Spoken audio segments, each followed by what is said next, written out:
तो दोस्तों, तो आज के इस वीडियो में दरअसल बात करने वाले हुमायूं के बारे में। तो हुमायूं का यह नेक्स्ट वीडियो रहेगा।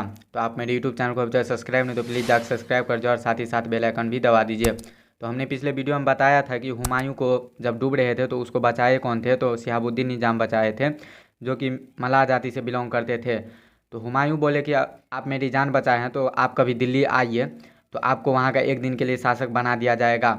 तो शिहाबुद्दीन निजाम सोचे, अगर जो हमको एक दिन के लिए दिल्ली का शासक बना दिया जाता है तो हम करेंगे क्या। तो वो अपने शासनकाल में चमड़े का सिक्का चलाया। तो आज उसे हम आगे जानते हैं। इस सब की जानकारी हमें हुमायूं नामक पुस्तक से मिलती है, जिसकी रचना कौन करते हैं, तो हुमायूं के बहन करते हैं, गुलबदन बेगम। आपको बता दें कि दरअसल यह दो भागों में बांटा गया है, पहला बाबर और दूसरा हुमायूं।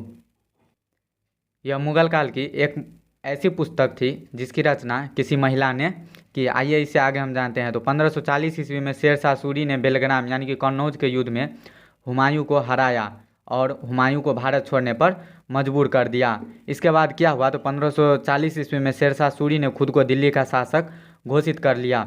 जब उसको हरा दिए तो वो अपने आप यानी कि खुद को दिल्ली का शासक घोषित कर लिया। तो आइए इससे आगे हम जानते हैं। भारत से निष्कासन के दौरान हुमायूं ने अपनी गर्भवती पत्नी हमीदा बेगम को अमरकोट के राजा बीरसाल के दरबार में छोड़ दिया। आप यहाँ पे कंफ्यूज नहीं होइएगा, हमीदा बेगम को ही हम हाजी बेगम भी कहते हैं। इसके बाद क्या हुआ, तो 15 अक्टूबर 1942 को अकबर का जन्म हुआ और उसके बाद 1545 ईस्वी को शेर शाह की मृत्यु हो गई।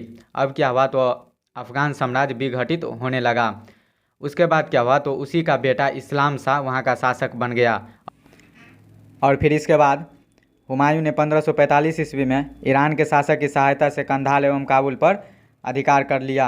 और इसके बाद क्या हुआ, 1553 ईस्वी में इस्लाम शाह की मृत्यु हो गई। शेर शाह के जस्ट 8 साल बाद अफगान साम्राज्य पूरी तरह से अब विघटित होने लगा। इससे हुमायूं को फिर से राज प्राप्ति का अवसर मिल गया और हुमायूं फिर से भारत पर आक्रमण करना शुरू कर दिया। और सबसे पहला आक्रमण 1555 ईस्वी में मच्छीवाड़ा, जो कि लुधियाना के नज़दीक है, तो उसमें हैबत खान और तातर खान को पराजित करके उसने पंजाब जीत लिया। और उसी टाइम क्या हुआ, तो 1555 ईस्वी में सरहिंद के युद्ध में, जो कि चंडीगढ़ के नज़दीक है, तो हुमायूं के सेनापति बैरम खान ने अफगान के सेनापति सिकंदर शाह को हरा दिया। और उसके बाद क्या हुआ, तो सरहिंद विजय के बाद 1555 ईस्वी में फिर से दिल्ली के तख्त पर हुमायूं को बैठने का सौभाग्य मिल गया। और उसके बाद क्या हुआ, तो हुमायूं दिल्ली में दीन पनाह पुस्तकालय बनवाया।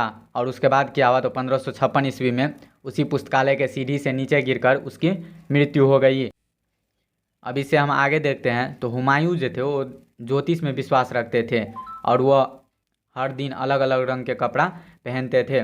लेकिन लेनलेपू ने लिखा है, हुमायूं का अर्थ होता है खुशनसीब, लेकिन यह जीवन भर लड़खड़ाते ही रहे और लड़खड़ाते हुए ही मर भी गए। तो हमने इस वीडियो में हुमायूं से संबंधित जितने भी जानकारी थे, जितनी भी घटना थे, उस सब को हमने डिटेल से जाना और पढ़ा। अगर आपको वीडियो पसंद आए तो चैनल को सब्सक्राइब और वीडियो को लाइक ज़रूर कीजिएगा। और नेक्स्ट वीडियो किस टॉपिक पे चाहते हैं वो टॉपिक हमको कमेंट कर दीजिएगा। Okay, thank